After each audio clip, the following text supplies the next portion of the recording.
निर्धूमवर्तिरपवर्जित तैलपूरा कृत्स्नं जगत्त्रयमिदं प्रकटीकरोषि गम्यो न जातु मरुता चलिता चलाना दीपोपरस्त्वमसि नाथ जगत्प्रकाश।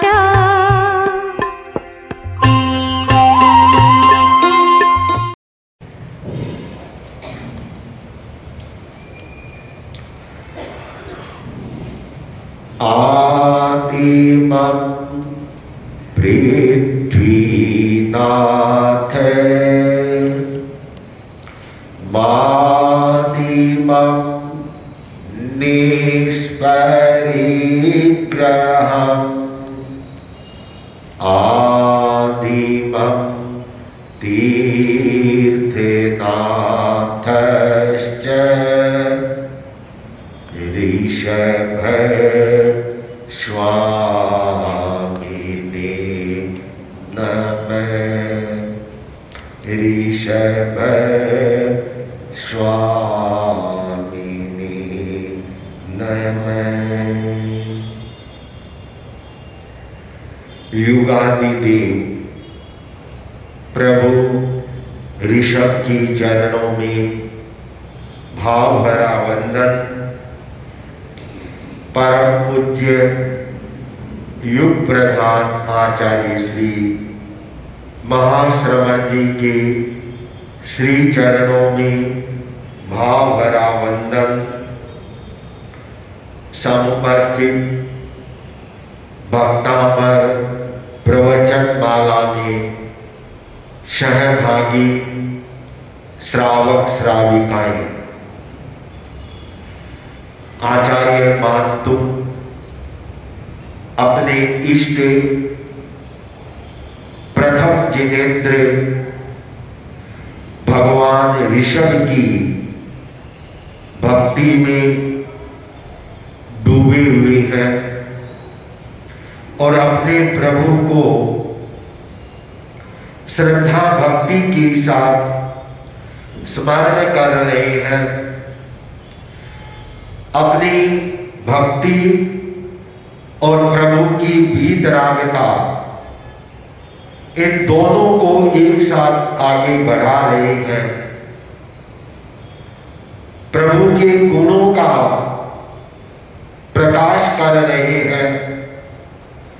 वीतराग देव होती है, अनंत गुणों के भंडार होती है और उनके गुणों का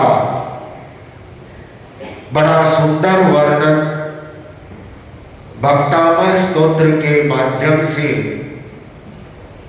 आचार्य मातु कर रहे हैं। और गुणों के साथ में आध्यात्मिकता का कैसे विकास हो, इस तथ्य को भी प्रकट कर रहे हैं। कल आप लोगों को बताया गया था कि जो व्यक्ति राग विजय की साधना करना चाहता है, राग के ऊपर विजय पाना चाहता है, तो उसे धृति का विकास करना चाहिए। जितना जितना धृति का विकास होगा, वह व्यक्ति अपने मन के ऊपर उतना ही नियंत्रण कर पाएगा। मन के ऊपर नियंत्रण करने का यह अचूक उपाय है, धृति का, धैर्य का है, वह विकास करना। और जितनी धृति बढ़ेगी उतना ही कहना चाहिए हमारे कसाय आदि के उद्दीपन है वे कम पड़ जाएंगे, वे कमजोर पड़ जाएंगे। और एक नई ज्योति का प्रकट होगा। जहां राग विजय होती है वहां ज्योति प्रकट होती है। बिना राग विजय के ज्योति प्रकट नहीं हो सकती। राग विजय का तात्पर्य है राग और द्वेष इन दोनों को जीतना, कसाई को जीतना। एक तरफ ज्योति है और एक तरफ अंधकार है। ज्योति प्रकट होगी तो क्या अंधकार रहेगा? नहीं रहेगा। तो अंधकार है वह राग है, अंधकार है वह द्वेष है, अंधकार है वह कसाई है। कसाई के अंधकार को, राग के अंधकार को, द्वेष के अंधकार को, इनको दूर करना है तो एक ज्योति प्रकट करनी होगी। ज्योति, और वह ज्योति होगी तमोगुण को दूर करने वाली ज्योति। तमोगुण नाम अंधकार का है, उस सारे को दूर करने वाली, और वह होगी कसाई विजय से। जैसे जैसे कसाई विजय की साधना बढ़ेगी, हमारी वीतरागता है वह बढ़ती जाएगी, वह बढ़ती जाएगी।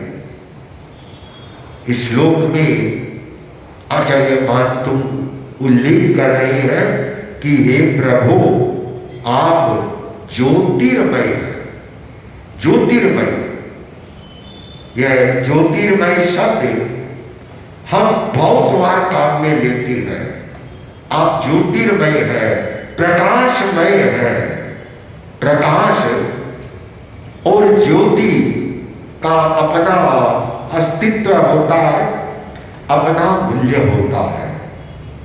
जब जब भी अंधकार होता है व्यक्ति क्या करता है?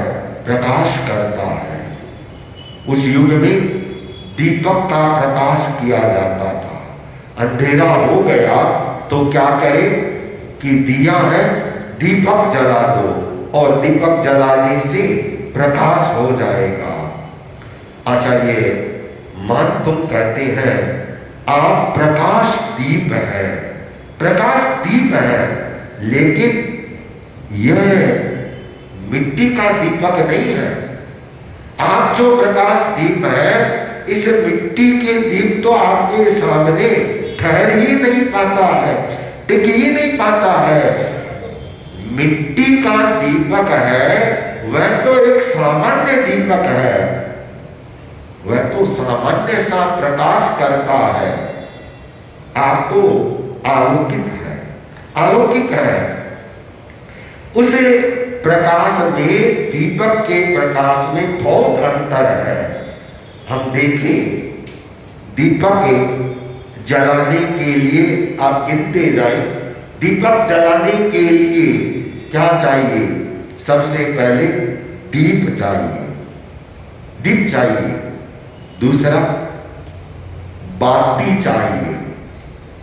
तीसरा तेल चाहिए, तेल या घी कुछ भी हो, उसमें चिकनाहट है चाहिए, स्निग्धता चाहिए। दीप चाहिए, तेल चाहिए और बाती चाहिए। अब दीपक जलेगा तो क्या होगा? धुआं निकलेगा। प्रकाश तो देगा वो, लेकिन साथ में क्या देगा? साथ में धुआं भी देगा। दीपक एक सीमित जगह को ही प्रकाशित कर सकता है।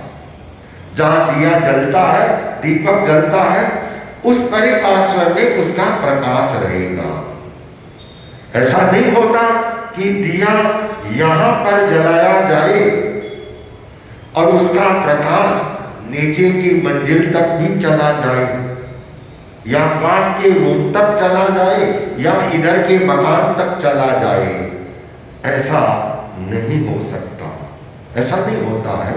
दीपक है वह एक सीमा तक ही प्रकाश करता है, फिर दीपक की एक कमजोरी है।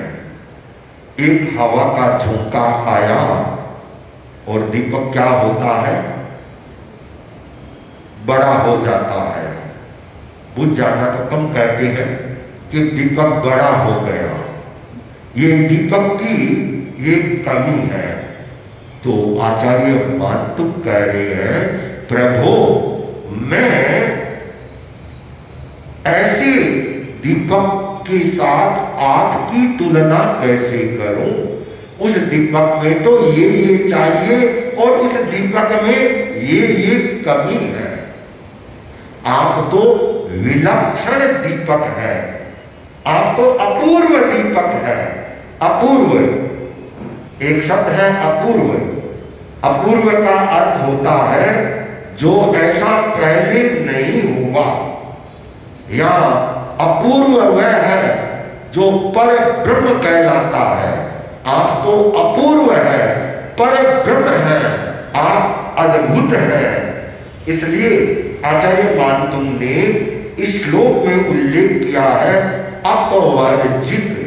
अपवर्जित अर्थात त्याग किया हुआ। आप कैसे प्रकाश करते हैं? अब पहले दीपक का बताया, अब दीपक से भगवान कैसे श्रेष्ठ है, उसकी श्रेष्ठता को आचार्य मातुम है वो बतला रहे हैं कि आप अपूर्वता है। अपूर्वता का एक पहला कारण है कि आप ऐसे दीप हैं जिसको तेल की जरूरत नहीं, तेल की जरूरत नहीं है। आप ऐसे दीपक हैं जिन्हें बाती की भी जरूरत नहीं है। न तेल की जरूरत है, न बाती की जरूरत है। आपका प्रकाश फैलता है तो धुआं है वह भी नहीं निकलता है, धुआं नहीं निकलता है। अब बहुत बार यह होता है दीपक जलता है तो प्रकाश तो देता है और साथ में धुआं भी देता है। और यह है कि जहां अग्नि जलेगी तो वहां क्या होगा, धुआं होगा ही होगा। निर्धूम अग्नि है वह तो भगवान की भी प्रकाश से हो सकती है। सामान्य तो है वह अग्नि जलेगी या दीपक जलेगा तो धुआं निकलेगा। क्यों निकलेगा? हा? दीपक जलता है तो धुआं क्यों निकलता है? तेल और बाती है, तेल बाती के कारण धुआं निकलता है। एक संस्कृत का कवि था, तो कवि लोग होते हैं वो कल्पना करते रहते हैं। तो उसके मन में भी आया कि ये दीपक जलता है तो धुआं क्यों निकलता है। एक मन में जिज्ञासा हुई, एक प्रश्न हुआ और कल्पना की और एक समाधान दे दिया कि धुआं इसलिए निकलता है कि यादृशम भुज्यते चानम, यादृशे भुज्यते चानम पच्यते जठराग्निना प्रदीपेन तमो भुक्तम निहारोपी चतादृश। बड़ा सुंदर कहा कि जो व्यक्ति जैसा खाता है वह वैसा ही निकालता है, वैसा ही निकालता है। जैसा अन्न खाया जाएगा वैसा ही वहां से उसका विसर्जन हो जाएगा। तो दीपक क्या खाता है? धुआं खाता है। अंधकार को खाता है, धुआं नहीं। अंधकार को खाता है, अंधकार काला होता है तो वापिस वो धुआं निकाल देता है। कितनी अच्छी कल्पना कर दी कि यादृशम भुज्यते चानम, जो जैसा खाता है वो वैसा ही निकाल देता है। प्रदीपेन तमो भुक्तम, दो प्रदीप दीपक है वह अंधकार को खाता है और वह अंधकार को ही वह छोड़ता है। आचार्य मानतुम कहते हैं कि आप तो दिव्य प्रकाशी हैं, दिव्य प्रकाशी है। आपके भीतर कोई विकृति नहीं है, आपके अंदर कोई तमोगुण नहीं है कोई खराबी नहीं है, तो आपका प्रकाश वह धुआं नहीं छोड़ता है। चौथा, अपूर्वता का चौथा हेतु बताया कि आप ऐसे दीपक हैं जो एक सीमित भूभाग को नहीं, पूरे लोक को प्रकाशित करते हैं। केवल ज्ञान, केवल दर्शन के द्वारा पूरे लोक को प्रकाशित करने वाले आप अपूर्व दीपक हैं। और अपूर्वता का पांचवा प्रकार बताया कि आप ऐसे एक प्रकंप दीप हैं कि हवा का झोंका आए, चाहे बड़ा तूफान आए, हाँ प्रलय का भी तूफान आए, तो भी वह प्रकाश बुझने वाला नहीं है। तो प्रभु आप अपूर्व दीपक है, ऐसा दीपक जैसा आज तक किसी ने नहीं देखा और किसी ने नहीं सुना। उसका उल्लेख कर रही है, निर्धूम वाति रपम चित तैल पूर, निर्धूम वाति रपम चित तैल पूर, कृष्णं जगत्त्रयमिदं प्रकटीकरोषि, कृष्णं जगत्त्रयमिदं प्रकटीकरोषि, गम्यो निजातु मरुता चलिता चलाना, गम्यो नराउ चलिता चलाना, दीपो परस्त्वमसि नाथ जगत् प्रकाश, दीपो परस्त्वमसि नाथ प्रकाश। हे प्रभु, आप वस्तुतः अपूर्व दीपक है। कैसे? इन शब्दों को एक एक शब्द का हम थोड़ा सा सरलता से अर्थ करें। निर्धूम वर्ती अपवर्जित, अर्थात निर्धूम, धुएं से रहित, जहां कोई धुआं नहीं है। वर्ती बाती, अपवर्त रहित, तेल पूर्ण, तेल के प्रवाह, कृष्णम जगत त्रयम इदम प्रकटीकरोषि, गम्य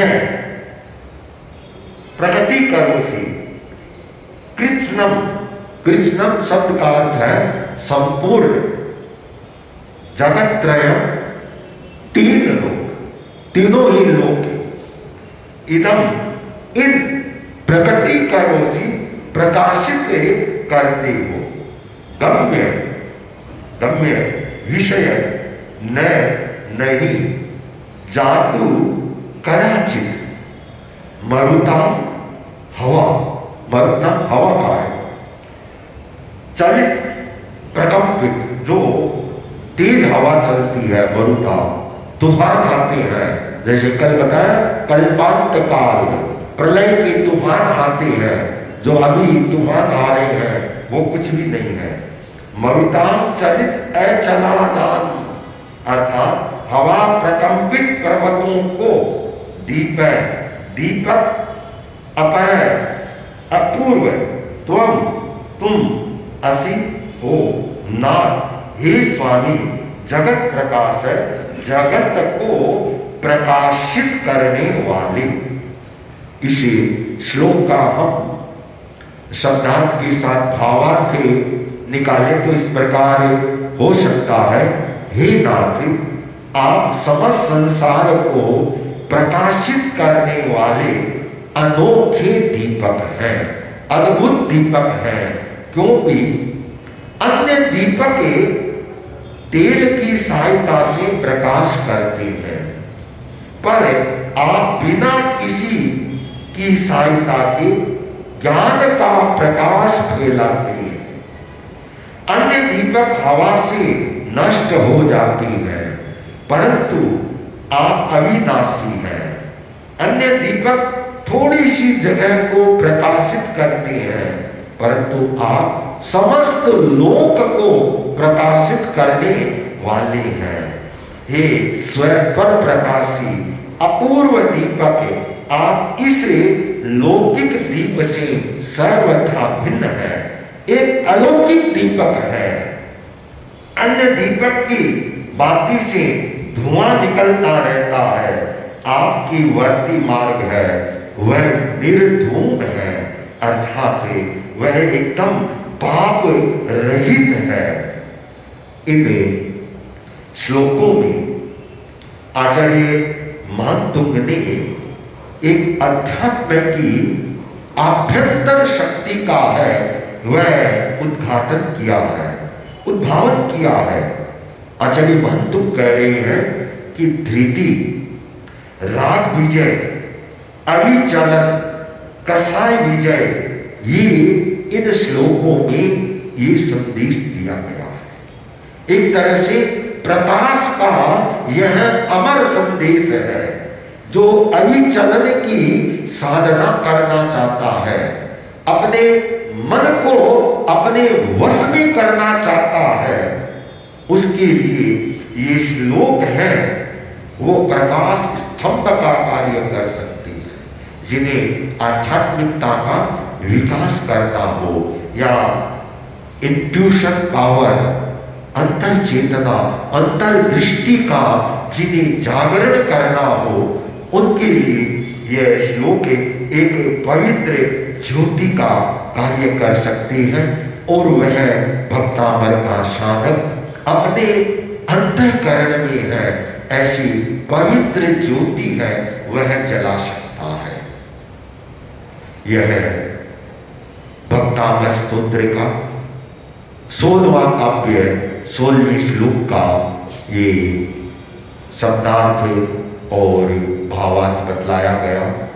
जो भक्तामर कल्प के आचार्य भी हैं, बाद के आचार्य, उन्होंने इस श्लोक के साथ में जो रिद्धि और मंत्र बनाए हैं, यंत्र की परिकल्पना की है, तो उसके आधार पर इस श्लोक का है ओम ह्रीं अर्हं नमो 14 उद्भीनम स्वाहा। ओम ह्रीं अर्हं नमो 14 उद्भीनम स्वाहा, ये रिद्धि है। और इसका मंत्र जो है ओम नमः सुमंगला सुसीम नाम देवी सर्व समिहितार्थ वज्र श्रृंखला कुरु कुरु स्वाहा, यह इसका मंत्र है।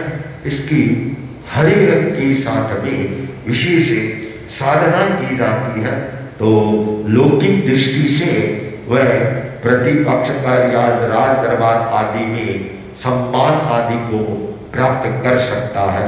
अस्तु, इस भावना के साथ इस 16वें श्लोक का ये विवेचन यही विराम देती है। ओम।